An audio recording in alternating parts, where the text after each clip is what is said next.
Jack को रस्सियों से बंधा एक नाइट फ्यूरी मिला। ऐसा लग रहा था जैसे वो मर गया हो। हालांकि सुरक्षा के लिए उसने आत्मरक्षा के लिए खंजर निकाला। पास जाकर उसने देखा कि नाइट फ्यूरी निश्चल था। उसका दिल खुशी से भर गया।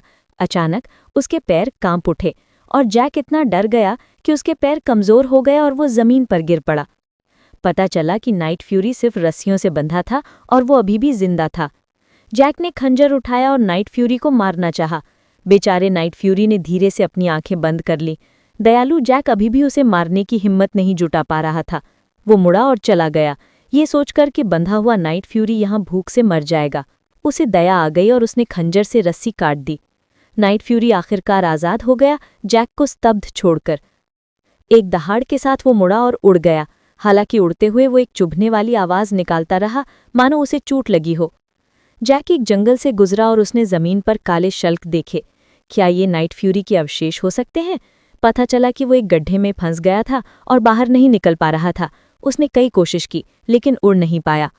जैक ने कलम से नाइट फ्यूरी की रूपरेखा बनाई। उसे पता चला कि उसका बायां पूंछ का पंख गायब था। यही वजह थी कि नाइट फ्यूरी ठीक से उड़ नहीं पा रहा था।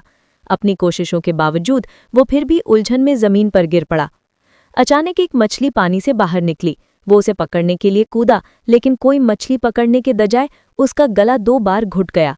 जैक जानता था कि नाइट फ्यूरी भूखा होगा, इसलिए उसने अपनी ढाल से एक मछली पकड़ी और उसे हर जगह ढूंढा, लेकिन नाइट फ्यूरी का कोई पता नहीं चला।